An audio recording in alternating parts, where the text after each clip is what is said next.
She thought he was just another customer, until she saw what was inside his wallet. Watch until the end. This one will stay with you.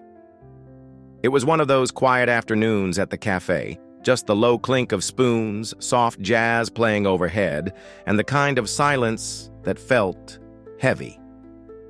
Sophie, just 15, was wiping down tables near the window, hands red from scrubbing. Life had never been kind to her.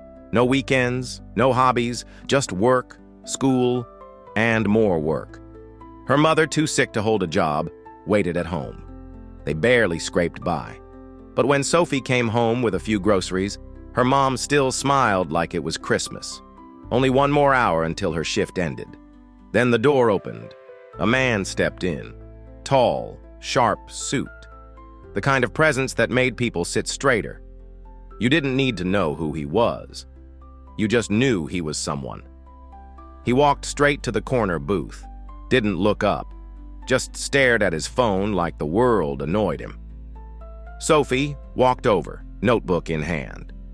"Good afternoon, sir. Can I get you anything?" Still not looking up. "Espresso. Black." She nodded, then paused. His wallet was slightly open on the table, and inside, a photo. A worn, folded photo. Sophie's heart nearly stopped. It was her mother.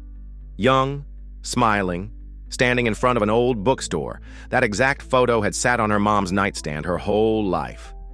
"Sir," she whispered, "why do you have my mom's picture in your wallet?" The man froze. Slowly he looked up. His voice, when he finally spoke, was barely above a whisper. "This is your mother." Sophie nodded. His hands trembled as he picked up the photo, like it might disappear if he wasn't careful.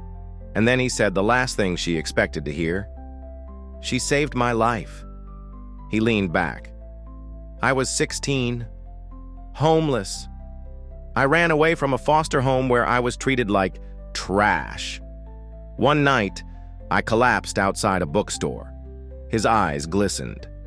"Your mom found me, gave me food, a blanket, sat beside me like I mattered." Sophie's breath caught. "She gave me a book, too, Think Big, by Ben Carson. Said it might not fix everything, but it could start something." He smiled softly. "I read it that same night. That book changed my life. I went back to school, got 3 jobs, built my company from nothing. But I never forgot her." He held the photo closer. "I kept this with me every single day. She reminded me that kindness doesn't cost a thing, but it can mean everything." Sophie blinked back tears. "She never told me any of this," she said. "She wouldn't," he replied. "She didn't do it for credit." Then his face turned serious. "How is she now?" Sophie hesitated. "She's sick. We've been trying to manage, but we can't afford treatment." Without saying a word, he pulled out his phone. "James," he said, "I need the best medical team available, no budget, no delay." Sophie's eyes widened. "You don't have to." He looked at her firmly. "She gave me everything when I had nothing. Now, it's my turn." Within days, her mother was admitted to one of the top hospitals in the city. Every bill covered. Their tiny apartment upgraded to a real home, warm, safe. One night, as Sophie sat at her mother's bedside, she held the same book her mom had once given away. Her mother reached over, squeezed her hand, and said with a weak smile, "Kindness always comes back, sweetheart. Always." From the doorway, the CEO, Cole Bennett, stood watching, silent, but smiling, because the woman who once saved him had unknowingly raised the girl who brought that kindness full circle. And that's how it happens. Sometimes it starts with a book, sometimes a photo, sometimes just a sandwich and a blanket. But when kindness is given with no expectation, it always finds its way back.